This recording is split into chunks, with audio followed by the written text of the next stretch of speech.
Glória a Deus. Cumprimento a todos com a paz preciosa do Senhor Jesus. Podem tomar assento. É uma satisfação, meus amados irmãos, poder estar aqui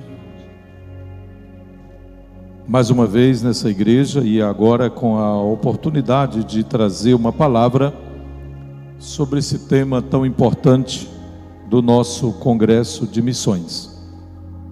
Louvo a Deus pela iniciativa da nossa Semadema, pastor Francisco Assis, com toda a equipe, e por estar aqui em Lago da Pedra também louvamos a Deus, de um modo especial pelo pastor Raimundo Francisco, presidente da igreja, todo o colegiado de obreiros, e agradecemos a Deus pela nossa Seadema que está apoiando esse trabalho, incentivando, na pessoa do nosso presidente, pastor Francisco Raposo. E quero agradecer a Deus pela vida de todos os companheiros pastores aqui presentes, os demais preletores, inclusive os que já ministraram, pastor Oziel e outros, pastor Edivaldo, pastor Sérgio. É um prazer poder conhecê-los. Edivaldo nós já conhecemos, glória a Deus. Cantor lá do Sul, que também está conosco, Deus abençoe grandemente. E os nossos missionários, é uma grande alegria poder ver aqui diversos missionários, inclusive pastor Adriano e a sua esposa, estão vindo ali do Cabo Verde, estão trabalhando ali, ele com a irmã Helena, e tantos outros missionários que aqui estão. Quero que você abra sua Bíblia em Atos dos Apóstolos, capítulo 26, é por onde vamos começar. Atos dos Apóstolos, capítulo 26. Quero agradecer a Deus por poder estar aqui também com a minha esposa, a missionária Iranilde, que está nos acompanhando nessa ocasião, como sempre o faz. E quero agradecer a Deus assim por todos os participantes desse congresso. O pastor Francisco já nos disse que foram muitas as dificuldades para acontecer o congresso, barreiras como nunca vistas, mas elas foram vencidas porque o congresso já está acontecendo. Glória a Deus por isso. Quem glorifica ao Senhor por isso? Glória a Deus. Você já agradeceu a Deus porque está aqui? Já agradeceu a Deus? Levante a mão por um instante, só para agradecer a Deus porque está aqui. Glória a Deus, bendito seja o nome do Senhor. A Deus toda glória, a Deus todo louvor. Glória a Deus. Pastor Reginaldo, secretário de missões ali da ilha, nossa capital, que Deus abençoe grandemente. Atos 26. Quem encontrou o texto pode dizer amém. Vocês ouviram o pastor Oziel ministrando agora há pouco, na primeira plenária, e a sua ênfase foi a capacitação, o poder do Espírito Santo na vida do missionário, na vida daquele que testemunha. O nosso tema não será muito diferente. Poder para testemunhar, marco da nossa história. Está aí na página 11 da apostila. Você já vai ficar com as duas ferramentas em mão. Primeiro a Bíblia e segundo a apostila, o nosso roteiro, a partir da página 11. Mas o pastor Francisco me pediu para fazer aqui a apresentação do livro da nossa missionária Helena, Vou Além. Vou Além. O assunto é missões, é vida missionária, é vocação, é visão missionária. A irmã Helena, para quem não sabe, ela faz parte do primeiro grupo de 3 jovens da Assembleia de Deus em São Luís que se dispuseram para missões na década de 90, quando foi criada a secretaria, ou recriada, a Secretaria de Missões da Assembleia de Deus em São Luís, na nova administração, logo que o pastor Coutinho assumiu o trabalho. Então foi feito um empreendimento muito grande de missões, e a irmã Helena foi uma das 3 primeiras enviadas. No primeiro dia, na primeira vez, foi para Equador. Ela fez parte da equipe de 3 mulheres, 3 jovens. Interessante, na época, todas 3 solteiras. Todas 3 solteiras. Deus mandou o companheiro na missão. Vocês estão ouvindo? Na missão. Isso quer dizer alguma coisa. Isso significa alguma coisa. Eram 3 jovens solteiras que a igreja enviou, e elas já estiveram em vários lugares.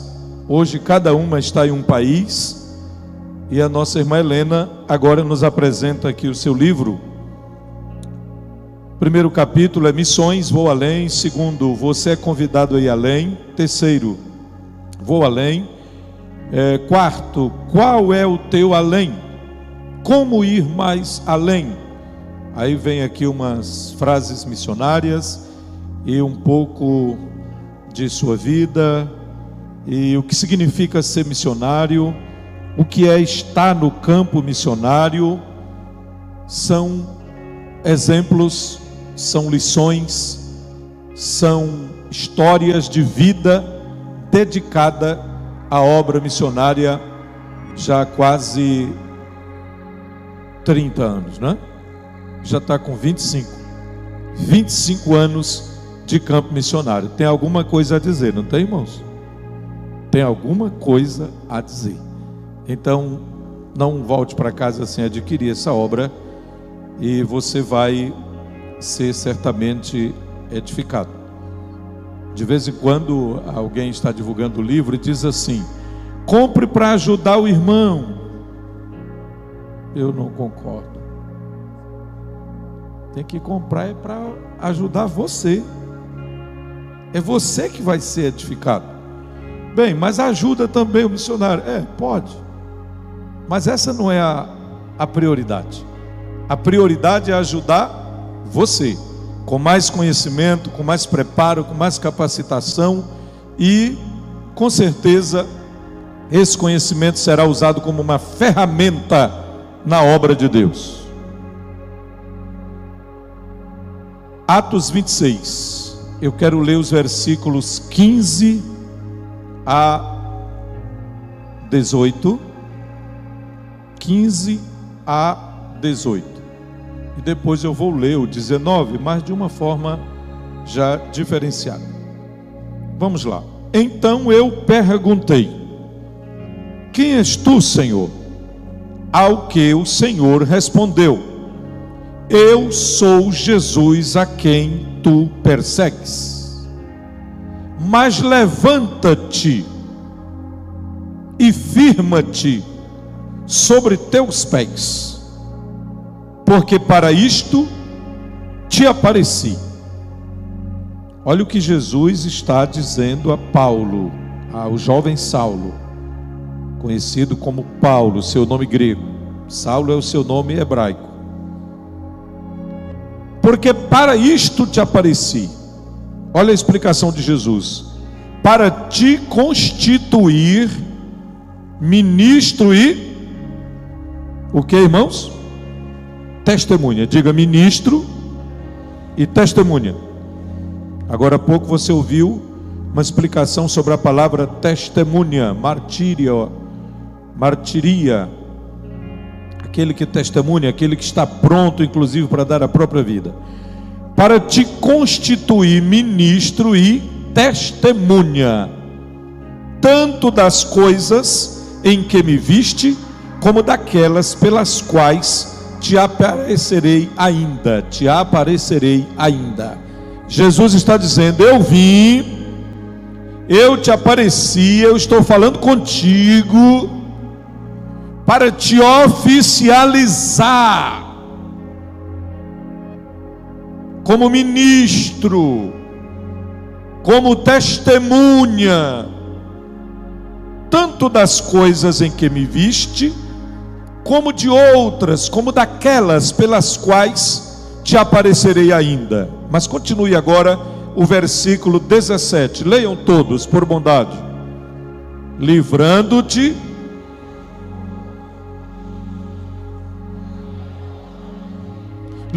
do povo. Que povo era esse? Era o seu próprio povo, os judeus. Livrando-te do povo, porque os judeus naqueles dias, ou posteriormente, depois dessa visão, se enfureceram com esse jovem, porque ele estava saindo dos trilhos do judaísmo e pregando uma nova doutrina, e pregando agora uma salvação que era para todos, e não apenas para os judeus. Então Jesus está dizendo: eu vou te livrar do povo, dos teus patrícios, vou te livrar dos judeus, mas vou te livrar também da mão dos gentios, para os quais eu te envio. Como observação, Jesus livrou até o dia que ele havia completado o ministério. Completou a obra, aí Paulo foi morto. Chegou o dia, completou a obra, aí ele foi decapitado por Nero em Roma. Observe, Jesus livra até o dia que ele já determinou, quando a gente completa o trabalho, quando a gente completa a obra. É o que acontece aqui. Mas é interessante olhar agora o versículo 18 com muita calma.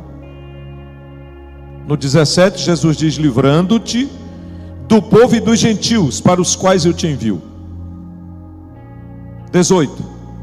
Aqui eu queria que você, se dá, não tem marcado na sua Bíblia ou em algum esboço seu, mas observe agora o que é que significa fazer missões na prática, no ângulo espiritual, na ótica espiritual. O que é ganhar almas? O que significa ganhar almas? O que significa plantar igreja no sertão, nas ilhas, aos povos não alcançados, lugares difíceis, ou dentro de uma cidade, missões urbanas, países pertos, países longe, não importa. O que significa ganhar almas? Olha o versículo 18. Para que o missionário é enviado? Leia o versículo 18, bem forte, vamos lá. Lhes abrires os olhos. Segundo, os converteres das trevas para a luz. Terceiro, e da potestade de Satanás para Deus, a fim, ou seja, com o objetivo, com a finalidade de que recebam eles, que as pessoas recebam, que os pecadores recebam, que os homens e mulheres recebam o quê? Remissão de pecados. E o que mais? Herança entre os que são santificados pela fé em mim. Nós vamos nos deter um pouco aqui no versículo 18. Perceba que esse é o discurso de Paulo perante o rei Agripa. Ele está dando o testemunho da sua conversão, ele está dando o testemunho do seu chamado, ele está dando o testemunho do seu ministério. Todo homem e mulher chamado por Deus, toda pessoa chamada por Deus, tem um dia chamado, o dia que você pode dar o nome que quiser, mas a gente pode ilustrar dizendo o dia D. Tem um dia que marca na sua vida, tem um dia que fica marcado por Deus como sendo aquele dia que Deus vem ao teu encontro de alguma forma e fala contigo e diz para que foi que Ele te criou, e diz por que você está no mundo, para que você existe, para que você vive, qual é o propósito que Ele tem contigo na terra. Muitos que estão aqui me ouvindo nesse momento, talvez a maioria, já tiveram essa experiência. E agora leia o versículo 19 comigo. Olha o que Paulo diz para o rei Agripa. Pelo que, leiam por bondade, pelo que, ó rei Agripa, não fui. Paulo está dizendo, eu não fui desobediente. A quê? A visão celestial. Ele teve uma visão celestial. Só permanece fazendo a obra de Deus quem passa por uma visão celestial, quem recebe uma visão celestial, quem é tocado por Deus, quem é tocado pelo Espírito de Deus. Todo homem, toda mulher, todo jovem, todo adolescente, todo ancião, toda pessoa que realmente é consagrado ao trabalho do Senhor, isso só acontece se houver um toque divino. Se você quiser fazer por conta própria, não dá certo. Se você quiser fazer só porque é parente do pastor, filho de pastor, genro de pastor, neto de pastor, ou gosta do pastor, ou gosta da igreja, ou gosta da missão, só porque acha bonito, só porque quer ter uma ocupação na igreja, não vai funcionar. Só vai funcionar se houver uma visão celestial. Quem está entendendo diz, eu estou. Abra aí a sua Bíblia para você ver um exemplo lá no Antigo Testamento. Ezequiel 1. Eu queria que você lesse isso aí, porque pode se parecer contigo, pode se parecer com qualquer um de nós. E quem sabe você precisa dessa palavra hoje, só para ter a confirmação de que em algum momento da tua existência, Deus já falou contigo. O Senhor já falou especificamente contigo. Olha o testemunho do profeta Ezequiel, capítulo 1 do seu livro. Aconteceu no 30º ano, ele tinha 30 anos de idade, no 5º dia do mês. Olha, irmãos, tem dia marcado. Tem dia marcado e tem lugar marcado. No 5º dia do mês, que estando eu no meio dos exilados, ele estava no meio do povo que havia sido levado cativo para a Babilônia, junto ao rio Quebar. Estava tudo normal até aí, no meio do povo, completando 30 anos de idade, tudo parecia normal, pastor Davi, tudo parecia normal. Mas aí o que acontece aí na metade do versículo, ele estava próximo ao rio Quebar, e de repente o que aconteceu? Se abriram os céus, e eu tive o quê? Visões de Deus.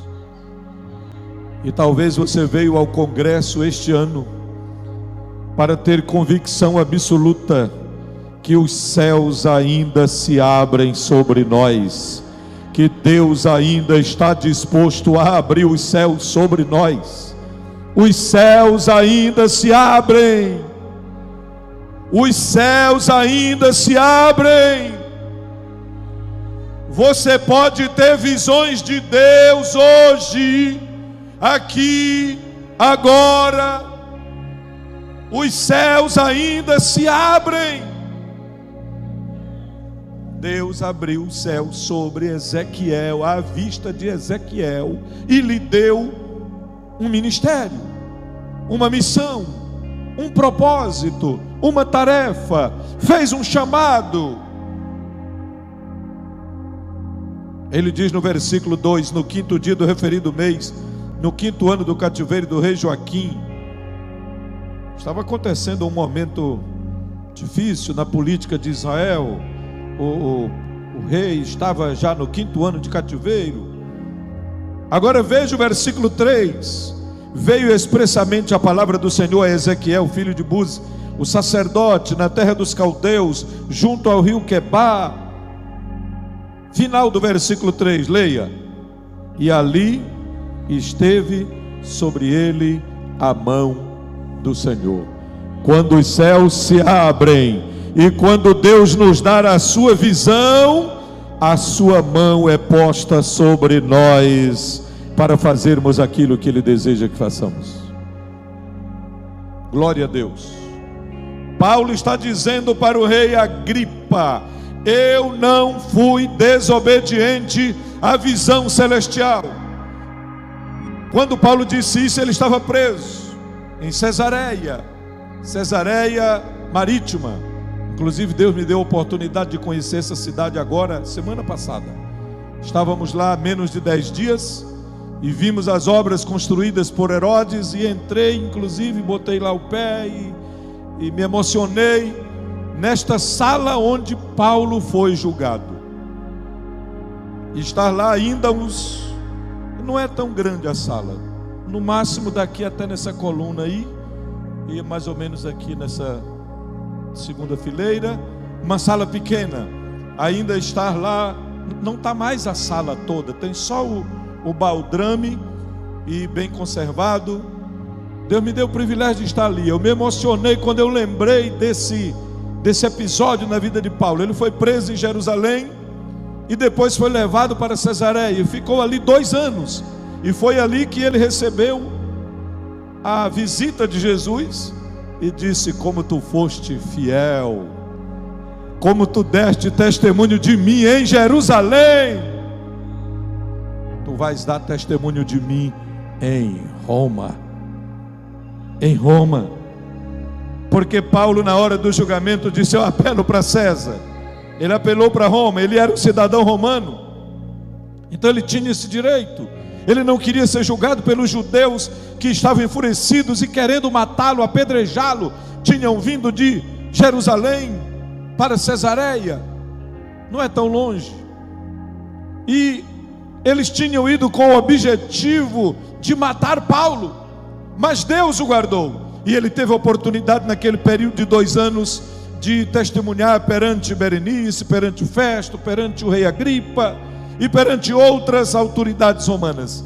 E quando ele está diante do rei Agripa, ele diz: eu não fui desobediente à visão celestial. Em outras palavras, eu estou cumprindo o ministério que recebi do Senhor. Eu estou sendo fiel ao que eu vi, ao que eu ouvi. E o que foi que ele ouviu? Ele ouviu Jesus falando com ele. Jesus aparece e diz: eu vim, eu te apareci. Aí nos versículos 16 a 18: para te constituir ministro, um servo da palavra, um ministrador da palavra, e testemunha, tanto das coisas em que me viste, como daquelas pelas quais te aparecerei ainda. Jesus está dizendo que não era a última vez que ele ia aparecer ao seu servo.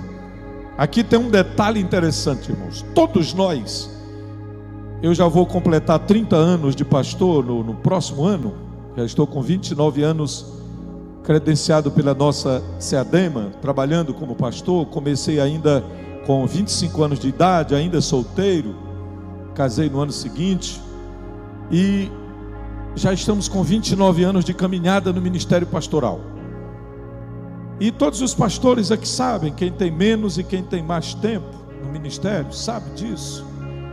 Que tem tempo assim, tem dia que a gente dá vontade de... se vou dar um jeitinho aqui de pegar esses livros, botar numas caixas e procurar uma casinha que eu tenho acolá e dar um jeito de... assim, um jeitinho de pedir a jubilação antecipada, né? Eu não sei, o Damasceno começou agora, não sei se já passou isso na cabeça dele, mas Mas ele já tem um pouquinho de dias aí também na caminhada. Mas já passou isso, irmãos. Pastor, o senhor, primeiro vice-presidente da convenção, pregador, escritor e formado em teologia, falar uma besteira dessa? Não é besteira não, minha gente. O negócio é sério. Nós somos seres humanos, limitados, fracos, sujeitos às mesmas paixões que qualquer ser humano, disse Tiago. Paulo estava aqui em um dos maiores apertos da sua vida, nessa prisão de Cesareia. Mas, meus irmãos, daquela ocasião em que ele foi preso em Jerusalém, depois foi levado a Cesareia. E o que mais me admira, assim, o que eu fico emocionado e agradecido a Deus, é quando eu leio o que a Bíblia diz acerca de um aparecimento especial do Senhor Jesus, depois que Paulo foi apresentado ao Sinédrio, foi ameaçado, foi escorraçado, queriam apedrejá-lo, e ele estava ali numa situação muito difícil. Mas sabe o que diz aí o Atos dos Apóstolos, capítulo 23, versículo 11? Olha aí, escute aí. Na noite seguinte, ou seja, um dia ele passou debaixo de muita tribulação, muita luta, muita dificuldade, mas na noite seguinte, olha o que o historiador diz, historiador Lucas: o Senhor, pondo-se ao lado dele. Quem foi que apareceu? O Senhor Jesus, o próprio Senhor Jesus, colocando-se ao seu lado. Lucas não diz, Lucas não dá esse detalhe, mas eu penso que o Senhor Jesus deve ter ficado assim do lado, e deve ter botado a mão no ombro dele, e deve ter dito essas palavras aqui: coragem. Olha aqui o segredo para continuar na obra. De onde é que vem o reforço? De onde é que vem o reforço? É de cima, é do dono da obra, é daquele que nos mandou pregar, é daquele que disse: toda autoridade me foi dada nos céus e na terra, é daquele que disse: recebereis poder ao descer sobre vós o Espírito Santo, é daquele que disse: eis que estou convosco todos os dias. Ele vem ao lado do apóstolo, coloca-se do lado dele e diz: coragem, pois do modo porque deste testemunho a meu respeito em Jerusalém, assim importa que também o faças em Roma. Aleluia! Em outras palavras, Jesus está dizendo: o teu ministério não terminou, não parou aqui a obra, ainda tem um testemunho a meu respeito lá na capital do mundo. Roma naquele tempo tinha 1.200.000 habitantes. A maioria dos habitantes eram escravos, mas era a capital do império, era a cidade mais importante do mundo. Nós passamos lá agora esses dias também, conhecemos vários lugares importantes, inclusive onde Paulo esteve testemunhando da palavra de Deus na antiga Roma. Hoje a cidade tem 4,5 milhões de habitantes, é uma enorme cidade, uma grande metrópole. Mas ali Paulo vai como testemunha de Jesus.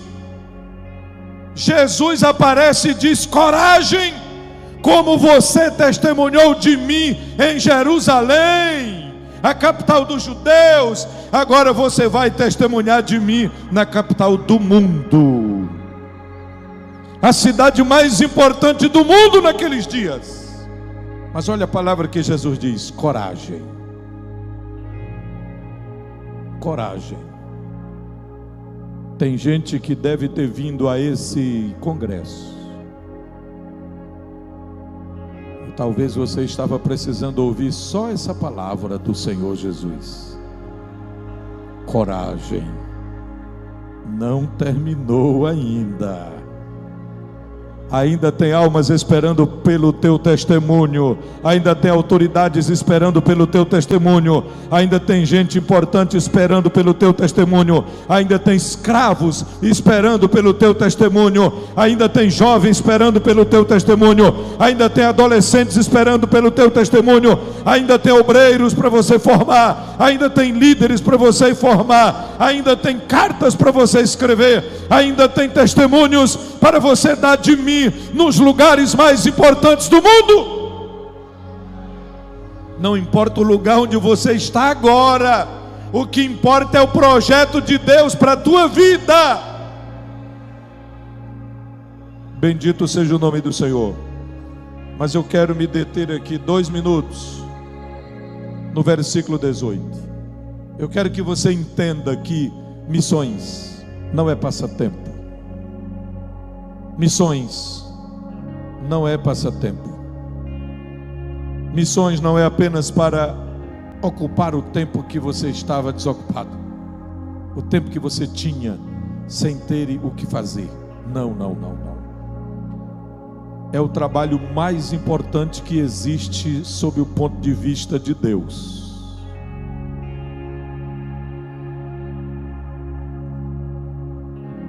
Deixa eu dizer algo aqui que me deu vontade de falar, para você entender a importância dessa reunião, a importância desse congresso. Tem muitas reuniões importantes acontecendo nesse momento, no mundo dos negócios, no mundo da política. Tem muitas reuniões importantes acontecendo nesses dias. Mas Deus te trouxe para a reunião mais importante que está acontecendo hoje. A reunião mais importante que está acontecendo nesse exato momento. A não ser que tenha um congresso de missões com o mesmo objetivo.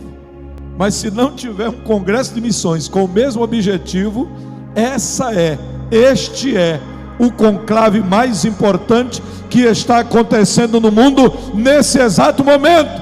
Porque aqui estamos tratando de vida ou morte, vida espiritual, vida em Cristo Jesus, libertação de vidas, perdão, justificação, santificação, redenção em Cristo. Estamos falando de ganhar vidas para Deus, vidas para o reino, vidas para serem transformadas, vidas para serem cheias do Espírito Santo, vidas para entrarem no reino. E o Espírito Santo está contando comigo e com você. E é por isso que Ele nos trouxe aqui nesta manhã. Ele nos trouxe aqui nesta manhã para isso. Você está entendendo? Versículo 18. Aliás, o 17 e o 18. Livrando-te deste povo e dos gentios para os quais agora eu te envio. Vamos parafrasear o texto e facilitar aqui a compreensão. Diga assim: Jesus estava enviando Paulo para abrir os olhos das pessoas. Pastor, mas abrir os olhos? Sim, abrir os olhos espirituais. Segundo aos Coríntios capítulo 4, versículo 4, diz que o Deus deste século cegou o entendimento dos incrédulos. Em outras palavras, Jesus está enviando Paulo para desfazer o que o diabo fez. Quem cegou as pessoas? Satanás. E quem vai abrir os olhos das pessoas que o diabo cegou? Agora apertou um pouquinho, não foi? Quem cegou as pessoas? Satanás, o Deus deste século. E quem tem que desfazer o que Satanás fez?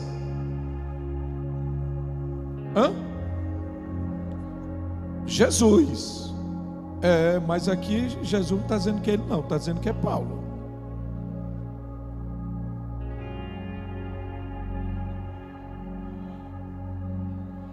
É Paulo mesmo. Claro que não é com o poder dele. Ele é o instrumento, como o Damasceno disse aqui. Quem abre é Jesus, mas quem vai lá é você. Quem fala é você. Quem abre a boca é você. Quem está cheio do Espírito Santo é você. Quem está com a palavra na mão é você. O irmão está entendendo? Abrir os olhos. abrir os olhos do entendimento, abrir os olhos espirituais. Isso é ganhar almas, irmãos. Ganhar alma não é só convidar para a igreja, não é só entregar um folheto, e não é só dizer Jesus te ama. Eu vim aqui só para dizer que Jesus te ama. Tudo bem, está incluído, faz parte, mas não é só isso. No reino espiritual está acontecendo uma guerra. Você chega para falar de Jesus para uma pessoa, espiritualmente falando, você está abrindo os olhos que Satanás cegou, que Satanás fechou. Você está desfazendo, em nome de Jesus, o que o diabo fez. Desfazendo o que o diabo fez. Em primeiro lugar, abrindo os olhos é desfazer o que Satanás fez. Mas diz aqui, e os converteres, tirar, transportar.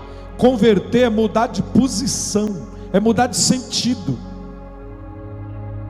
Jesus está dizendo, tu vais converter, tu vais fazer as pessoas abrirem os olhos e converter essas pessoas, tirar de uma posição e colocar na outra. Tu vai tirar das trevas e colocar na luz.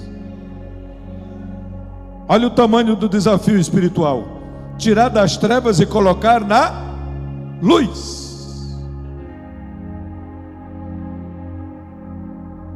E agora a parte mais difícil, irmãos, não é que seja mais difícil, porque tudo aqui no versículo 18 é difícil.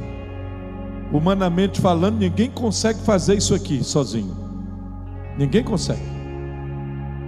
Só com as suas próprias forças, com a sua inteligência, com 2 ou 3 cursos que nós fizemos, a gente não consegue. Não.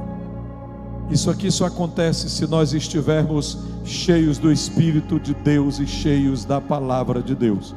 Cheio do Espírito, cheio da palavra, cheio da palavra, cheio do Espírito.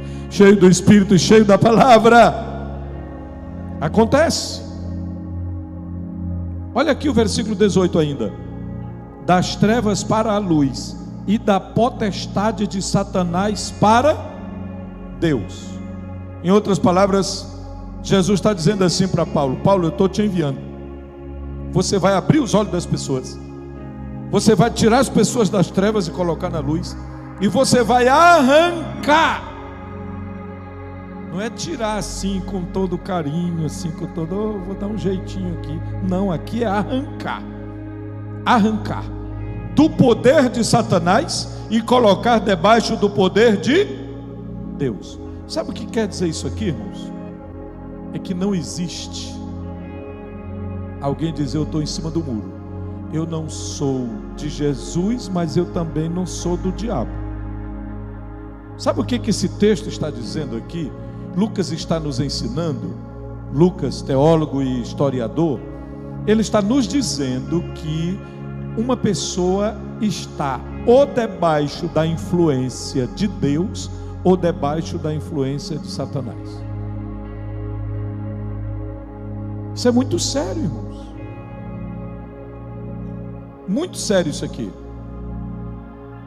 Para lhes abrir os olhos, os converter das trevas para a luz, e da potestade de Satanás para Deus. Só depois disso, aí é que as pessoas vão alcançar. Olha aqui o texto: a fim de que recebam, a fim de que essas pessoas recebam remissão de pecados e herança entre os que são santificados pela fé em mim. Mas depende de nós, irmãos. Os anjos não estão pregando nessa dispensação. Quem prega é a igreja, quem ensina é a igreja, quem ministra é a igreja, quem fala de Jesus é a igreja. Um anjo apareceu a Cornélio e disse, mas manda chamar Pedro. O anjo apareceu, mas disse, manda chamar Pedro. Está lá em Jope, na casa de Simão curtidor. E ele virá e falará o que tu precisa ouvir. Nós estávamos em um povoado, irmãos, do nosso campo, fazendo um trabalho bem simples de evangelização, um grupo de irmãos, e chegamos lá naquele determinado, alguns irmãos aqui conhecem, tem vários irmãos aqui de Santo Inês, tem outros que já trabalharam na região,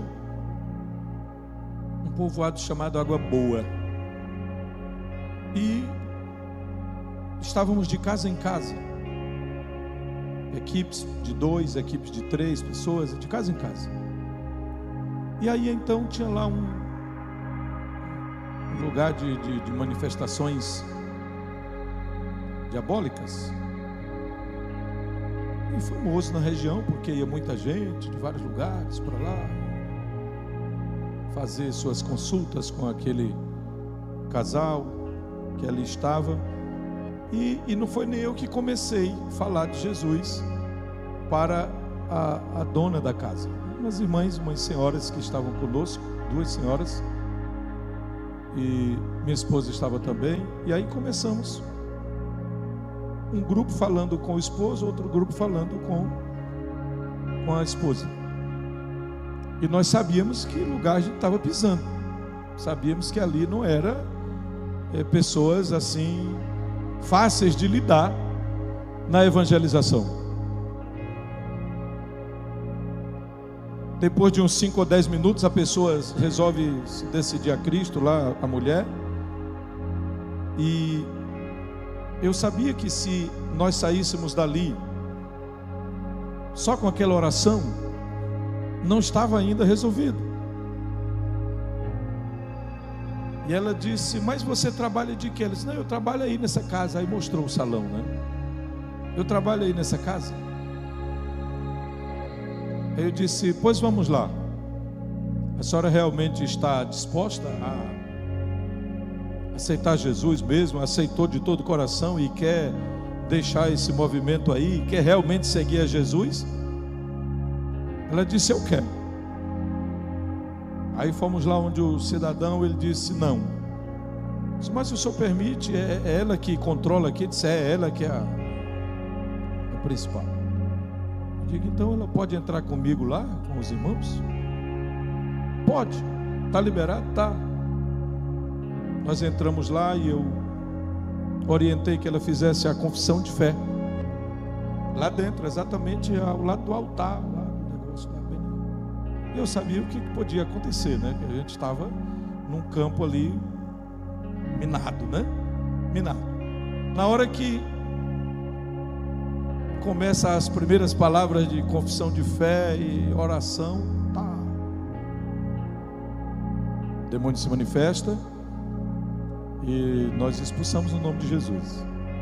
Bem, o demônio saiu, mas aí tinha a parte mais difícil: quebrar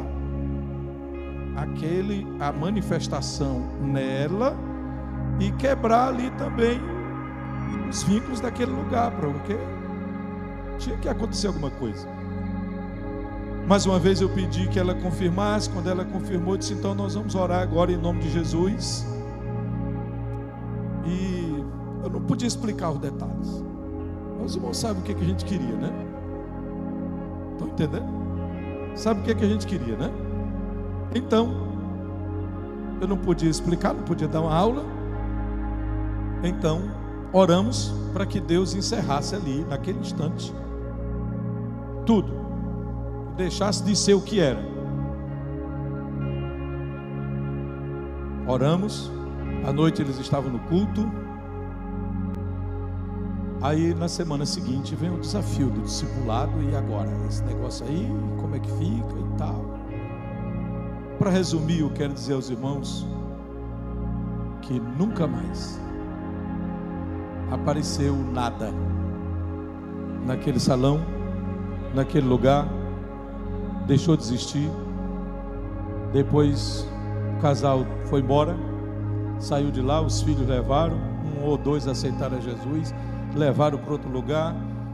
O demônio deixou de fazer suas manifestações ali, as pessoas deixaram de visitar, acabou-se. Depois derrubaram. Eu passei lá agora outro dia, irmão Amisael, o senhor conhece, o senhor foi nosso secretário de missões lá, eu acho que foi até na sua época lá, não sei se o senhor não estava nesse dia. Eu sei que eu passei lá tudo cheio de árvore, bem pertinho do templo da Assembleia de Deus, tudo diferente. Eu só fiz estender a mão para lá e lembrei do episódio. Te agradeço, Senhor, continua salvando o povo desse lugar. Isso se chama guerra espiritual. Mas você só pode fazer isso se estiver cheio do Espírito e cheio da palavra de Deus. Cheio do Espírito e cheio da palavra. Nós estamos fazendo 100 anos de Assembleia de Deus no Maranhão. Eu não poderia encerrar essa palavra sem fazer uma menção da importância do nosso centenário. 100 anos de Assembleia de Deus no estado do Maranhão. Lago da Pedra já tem quantos? Vai fazer 70 no próximo ano, está com 69. Fruto dessa evangelização. Eu e você somos frutos dessa evangelização. E eu quero lembrar a você que diante desse desafio, o Deus Todo-Poderoso continua com a sua igreja no estado do Maranhão. Ele fez a igreja crescer nesses 100 anos. Ele fez a igreja alcançar os 217 municípios do nosso estado. Mas ainda temos alguns desafios. E um dos desafios que temos está escrito bem aqui nessa faixa. Os irmãos que podem ler, está escrito só ali, né, Francisco? Aqui está o tema, ok, está escrito só ali. Mas os obreiros que estão aqui, leiam por bondade o que está ali. Projeto, o desafio do centenário. Qual é o desafio do centenário? 100 novos missionários para alcançar as realidades missionárias do Maranhão. Diga após mim: 100 novos missionários para alcançar as realidades missionárias do Maranhão. Mais uma vez, 100 novos missionários para alcançar as realidades missionárias do Maranhão. O que é isso? O pastor Francisco já deve ter dado uma palavra, o material deve ter uma explicação aí. É um projeto que nasceu, irmãos, recentemente. E estamos trabalhando nele. A Semadema está trabalhando nesse projeto, com o apoio da Seadema. E o que nós queremos é que nos próximos dias, Deus levante 100 novos missionários no nosso estado, para alcançar as necessidades, para suprir as necessidades que ainda temos no estado do Maranhão. Em outras palavras, nós queremos cobrir todo o estado, todos os povoados, todos os lugares que tem pelo menos, não sei se já foi feito o critério, mas 100 famílias, de 100 famílias para frente, que não fique nenhum povoado no Maranhão sem a presença de um homem ou uma mulher cheios do Espírito Santo para ganhar almas para o Senhor Jesus. Pastor, mas nós não temos muita gente preparada. Talvez alguém julgue isso. Meus irmãos, Deus tem dado tantas oportunidades. Nós temos tantos irmãos que já fizeram cursos teológicos, já leram 50 livros, 100 livros, 200 livros, não é isso, irmão? 300 livros. Tem gente aí que está afiado, que sabe grego, que sabe hebraico, que sabe outro idioma mais moderno e que está aí afiado. Agora Deus vai usar os pastores, Deus vai usar a direção da igreja para levantar, para separar essas pessoas. Quem levanta é Deus, quem chama é Deus, quem capacita é Deus, quem prepara é Deus, mas quem se coloca à disposição é você que sente o toque do Espírito de Deus. Pastor, mas esse negócio é muito difícil. Paulo sofreu muito, Pedro sofreu muito, os primeiros missionários sofreram muito. Irmãos, hoje ninguém sofre mais nem 30% do que aqueles homens sofreram, do que os pioneiros sofreram. É diferente, o sofrimento é diferenciado, o sofrimento faz parte. Mas há uma coisa que nos alegra: enquanto nós sofremos por levar a mensagem do Senhor, o Espírito de Deus dentro de nós nos fortalece, nos renova, nos consola, nos adestra, nos prepara, nos capacita, nos ensina, nos dá estratégia, nos dá criatividade, e a obra continua para a honra e a glória do seu santo nome. Deus começou no Maranhão com um colombiano, não foi um maranhense, um colombiano, Clímaco Buenoase, batizado com o Espírito Santo em Belém do Pará, batizado em águas e ordenado ao ministério por Gunavingre. E ele vem para o Maranhão, veio de navio, não tinha estrada, meus irmãos, não tinha estrada. João Jonas, quando veio para o Maranhão, veio a pé, de Belém do Pará.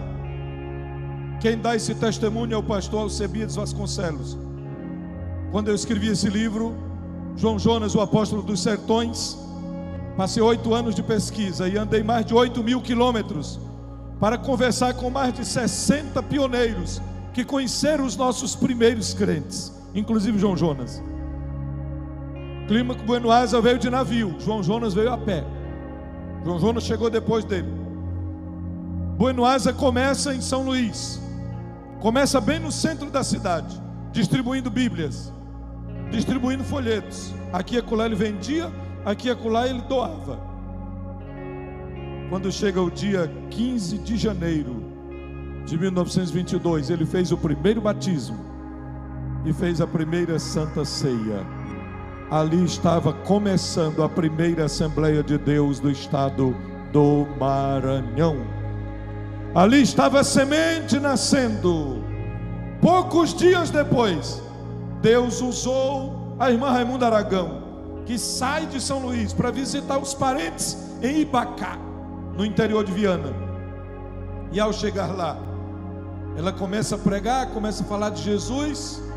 Aí ela encontra um presbiteriano, Francisco Moisés Garcias, presbítero presbiteriano, da igreja presbiteriana. Não cria no batismo com o Espírito Santo, estava doente. E a nossa irmã Raimunda Aragão, com seus familiares e outros, começam a visitar a casa e orar por ele, cantar hinos da harpa e orar por ele. E em um determinado momento ela fala da experiência pentecostal. Ela disse: chegou lá em São Luís uma igreja que é um pouco diferente da sua, com as palavras simples, não era formada em teologia, não tinha feito nenhum curso, mas estava com o fogo do Espírito Santo queimando dentro dela. E ela disse: o senhor aceita que eu ore pelo senhor? Eu sei que o senhor é uma autoridade da igreja, o senhor é o responsável aqui da região, é o pastor aqui da região, mas o senhor aceita que eu ore? Eu creio que Jesus cura.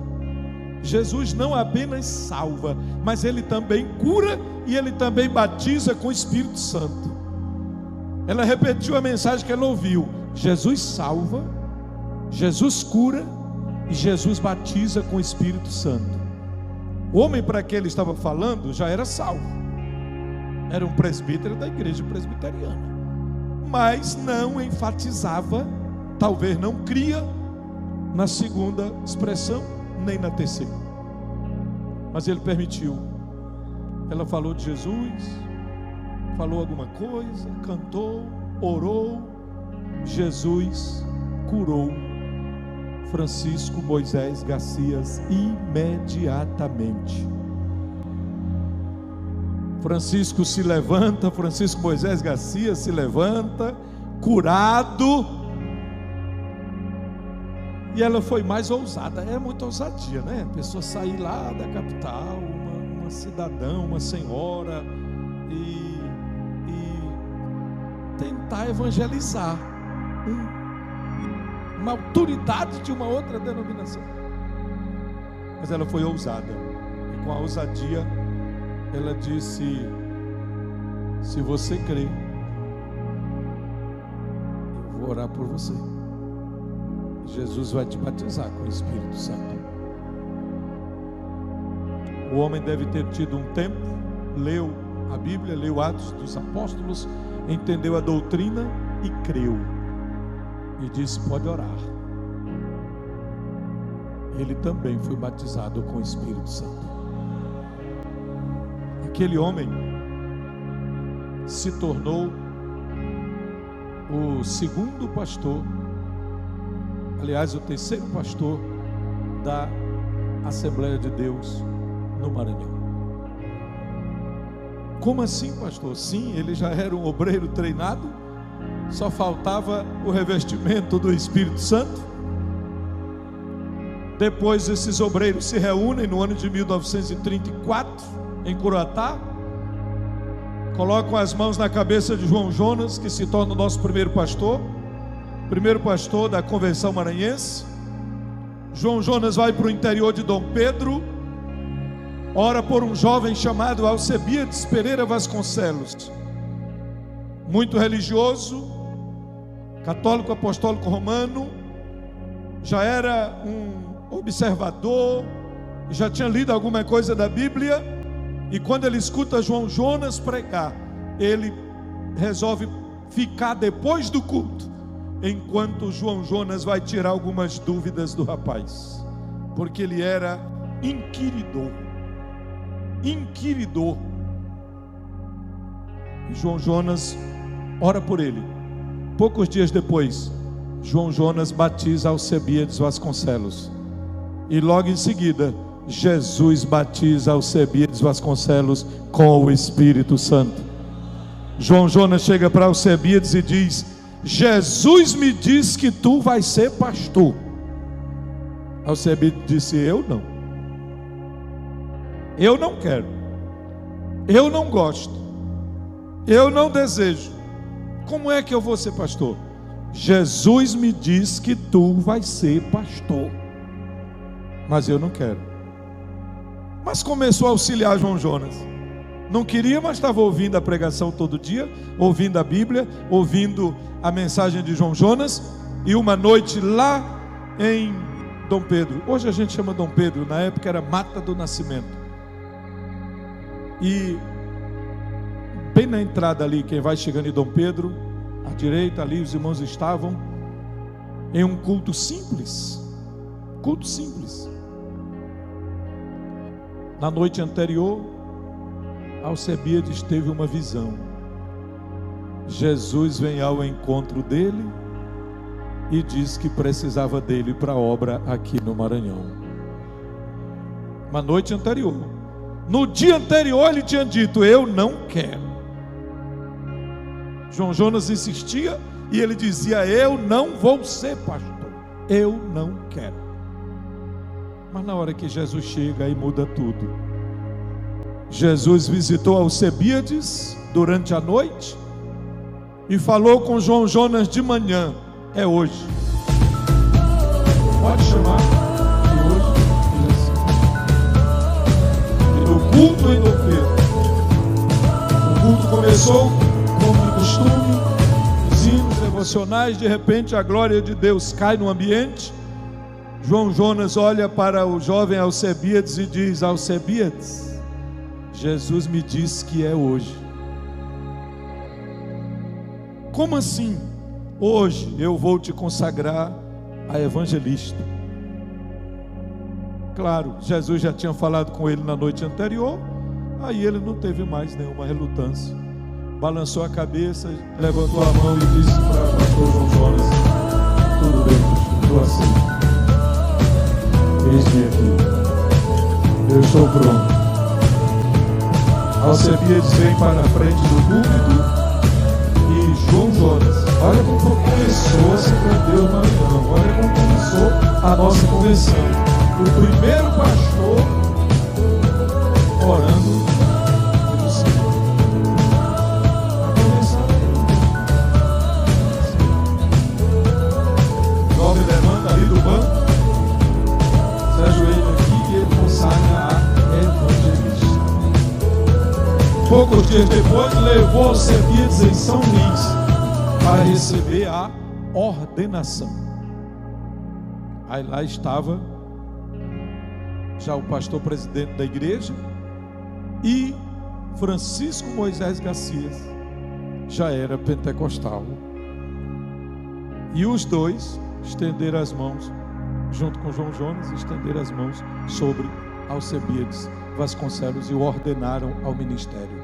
E estes homens se tornaram uma potência nas mãos de Deus e começaram a evangelizar o Maranhão em todas as direções, plantando igreja por todos os lados, sem recurso, sem carro, sem dinheiro, sem um microfone, não tinha uma caixa de som, andando montado, mas todos eles cheios do Espírito Santo, e onde pregavam, o Senhor confirmava a palavra com os sinais que se seguiam, e a igreja chegou aonde chegou hoje, e continua abrindo os olhos àqueles a quem Satanás cegou, continua tirando das trevas para a luz, continua tirando do poder de Satanás para Deus. É por isso que estamos aqui nesta manhã. Fique de pé na presença do Senhor. Talvez você não sabia porque veio aqui. Talvez você não havia entendido porque veio aqui. Mas o Senhor permitiu que você viesse aqui, porque Ele quer renovar as tuas forças, porque Ele quer renovar, quem sabe, o teu chamado, e a convicção que você já tem aí no seu coração. E há pessoas aqui que sonham com missões, que pensam em se dedicar, mas há alguma coisa que te prende. Eu quero que você leia cuidadosamente o que nós escrevemos, um resumo, depois na apostila, porque é para você ler com calma, sobre chamado e sobre obra missionária. Como é que o Espírito Santo trabalha? Curva a sua cabeça, feche seus olhos, e deixa eu te dizer uma coisa: com cada um de nós, o Espírito Santo tem liberdade de tratar. Com Moisés ele falou de um jeito, com Isaías já foi de outra forma, dando aquela visão lá do capítulo 6. Com Jeremias foi de um modo diferente. Com Paulo foi do jeito que você ouviu aqui. E Paulo disse para o rei: eu não fui desobediente à visão celestial. Será que tem gente aqui entre nós que está sendo desobediente à visão celestial? Será que tem gente entre nós que está disposto a se comprometer com a visão celestial? Quem sabe o mundo político acene para você, lhe dando chances e oportunidades de crescer na vida. Quem sabe o mundo acadêmico acene para você, lhe dando chances e oportunidades para crescer na vida. Quem sabe alguma carreira profissional atraente tem feito você ficar entre dois pensamentos. Mas nesta manhã, se você tiver sensibilidade espiritual, você vai ouvir o Espírito Santo dentro de você. Você vai ouvir a voz do Senhor. Aleluia. Não precisa nenhum marabalismo, não precisa show, não precisa espetáculo. É você e Deus. É você e Deus. É Deus e você. É o Espírito Santo e você. O mundo clama por missionários. Quando Deus levantou William Carey, no final do século XVIII, a Índia estava clamando. Quando Deus levantou os irmãos morávios, ainda no século XVII, começo do século XVIII, A igreja estava fria na questão missionária. Quando Deus levantou Hudson Taylor, o interior da China estava clamando por missionários. E sabe o que me chama a atenção, senhores e senhoras jovens? Continue com a sua cabeça curvada, refletindo sobre esse momento tão importante. Quando Deus levantou Nicolau Zinzendorf, ele tinha menos de 30 anos, quando o Espírito Santo o tocou e levantou para ser um líder de missões que hoje conhecemos como Missão Moraviana. Mandaram mais de 200 missionários para o mundo naquela época. Quando Deus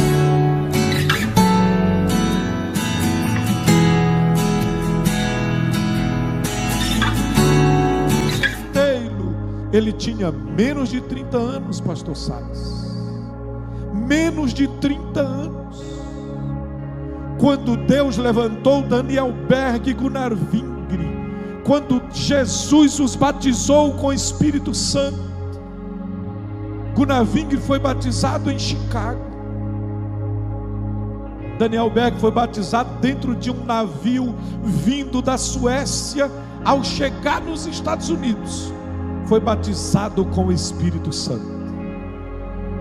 Ainda solteiros, com menos de 30 anos.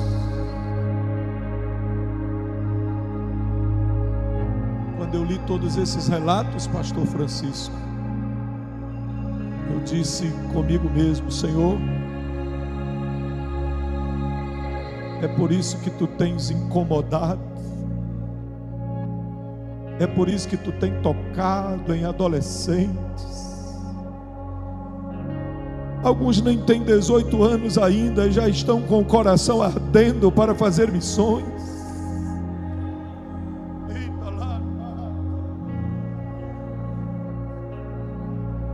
É por isso que o Senhor tem tocado em um exército de jovens no Maranhão.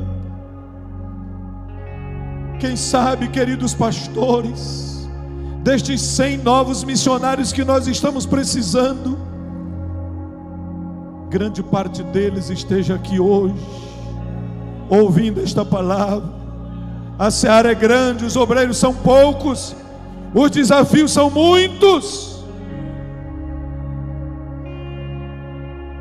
Está aqui o pastor Salles, que sabe muito bem dos desafios que ele enfrentou no Peru, para poder pontuar o Peru, botando obreiros em todas as regiões do Peru. Passou 10 anos lá, na verdade 14 anos. A obra não acabou, o desafio continua. Estamos há 100 anos no Maranhão. O Espírito Santo é o mesmo que tocou Gunnar Vingre, que tocou Daniel Berg, que tocou Clímaco Bueno Asa, que tocou em João Jonas, que tocou em Alcebiades Vasconcelos. É o mesmo Espírito que quer encher você, encher você, encher você, encher você, encher você, capacitar você, preparar você e levantar você para atender os últimos desafios missionários do Maranhão. Esse é o projeto Desafio do Centenário.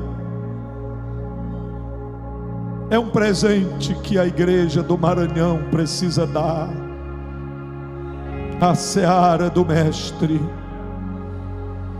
Eu sei que do Maranhão já saíram pessoas para vários lugares do mundo. Eu sei que São Luís já enviou missionários para os 5 continentes.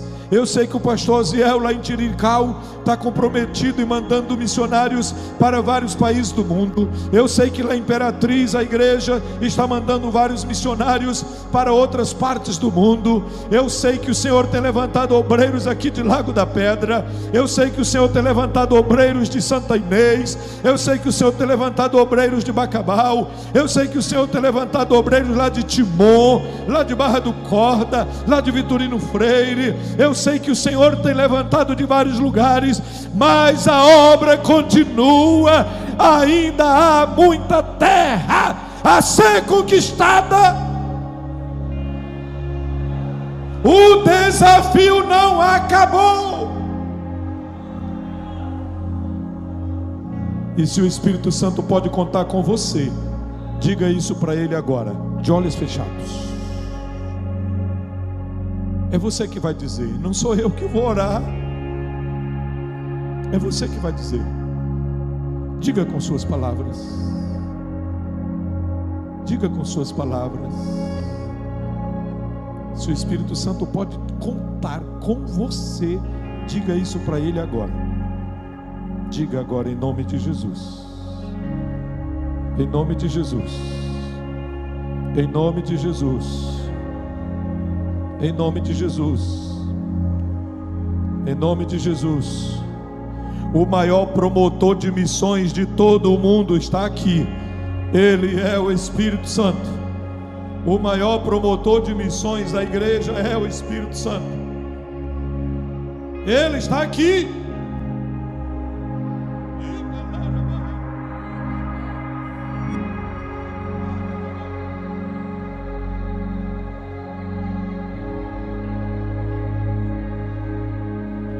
Tem uns que estão sendo chamados agora pela primeira vez.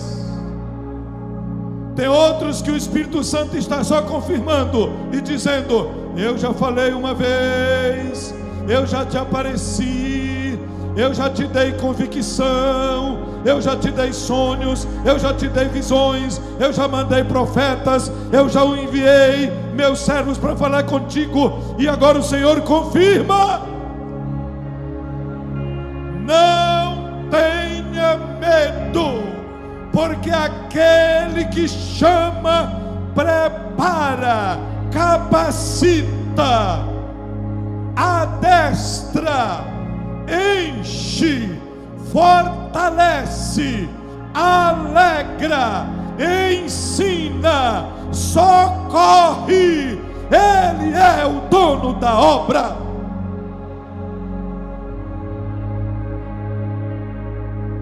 Na autoridade do nome de Jesus, Pai Santo, dono das missões, trata com cada um de nós aqui nesta manhã, Senhor, como tu trataste com Paulo, teu servo. E ele não foi desobediente à visão celestial. Não deixa a igreja desobedecer à visão celestial, Senhor. Não permita que os teus obreiros desobedeçam à visão celestial. Não permita que nós que estamos aqui nesta manhã venhamos ser desobedientes à visão celestial. Mas nos capacita cada vez mais, ó Deus, para a glória do teu nome. Nos dê da tua graça. Manda os teus recursos. E levanta a tua igreja com poder. Trata com os jovens que tu trouxeste para cá, Senhor. Trata com os senhores e as senhoras. E até com anciãos que têm se colocado à tua disposição. Levanta, usa, enche, fortalece, capacita, envia e cuida. Para a glória do teu nome, te rogamos. E em nome de Jesus te agradecemos. Amém.